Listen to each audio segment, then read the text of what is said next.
دوستو، جب اللہ رب العزت آپ کو مال و دولت عطا کرتے نا،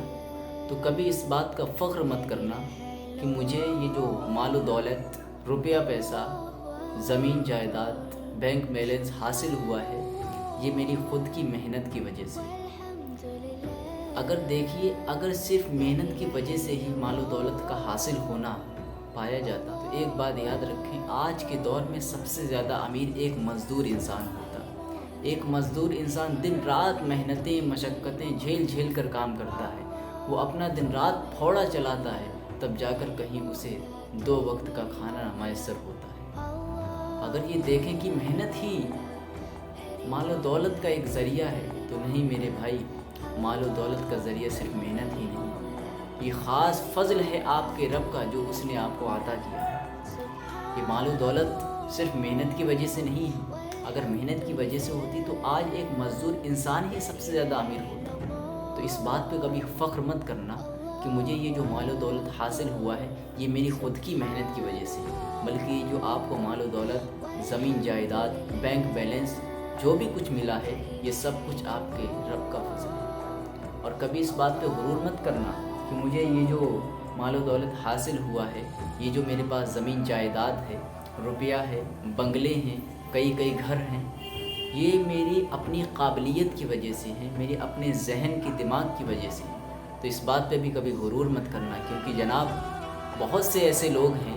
جو اپنے گھروں میں مکھیاں مار رہے ہیں۔ اور وہ کون لوگ ہیں؟ یہ وہ لوگ ہیں جن کے پاس بڑی بڑی ڈگریاں پڑی ہوئی ہیں، بڑی بڑی ڈگریز پڑی ہوئی ہیں، بڑی بڑی ڈگریز ہولڈر اپنے گھروں میں مکھیاں مار رہے ہیں، مگر انہیں کوئی بھی ذریعہ، کوئی بھی ایسا راستہ نہیں میسر ہے جس سے وہ 2 وقت کا کھانا کھا سکیں۔ ان کے پاس کچھ ایسا ذریعہ نہیں ہے، ان کے پاس اتنا بڑا کاروبار نہیں ہے جس کے ذریعے وہ اپنا گھر چلا سکیں، اپنا خاندان چلا سکیں، اپنی فیملی کو 2 وقت کا کھانا کھلا سکیں۔ تو جب بھی آپ کو اللہ رب العزت کبھی بھی مال و دولت سے نوازے نا،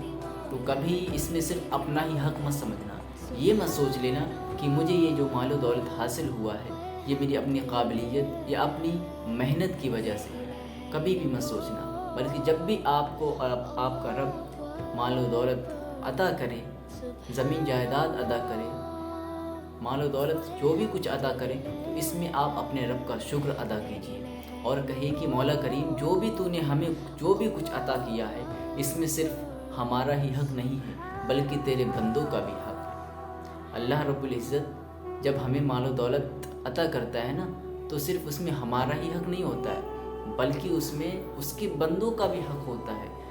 جو ہمیں وہ مال و دولت عطا کرتا ہے نا، وہ اس لیے عطا کرتا ہے تاکہ ہمارے ذریعے سے اس کے غریب، لاچار اور بے بس بندوں تک اس کا رزق پہنچ سکے۔ تو ہمیں اس بات پہ بہت زیادہ غور کرنا چاہیے کہ جب بھی ہمیں مال و دولت حاصل ہو، جب بھی ہمیں ہمارا رب کچھ عطا کرے، تو ہمیں صرف اس میں اپنا ہی حق نہیں سمجھنا چاہیے بلکہ غریبوں، مسکینوں، یتیموں اور بے بس لوگوں کا، جنہیں 2 وقت کا کھانا تک میسر نہیں ہوتا ہے، ان کا بھی ہمیں اس میں زیادہ سے زیادہ خیال رکھنا چاہیے۔ اور ہمیں جب بھی کبھی مال و دولت سے ہمیں اللہ رب العزت سرفراز فرما دے، تو کبھی بھی ہمیں اس بات کا فخر اور تکبر، غرور وغیرہ نہیں کرنا چاہیے۔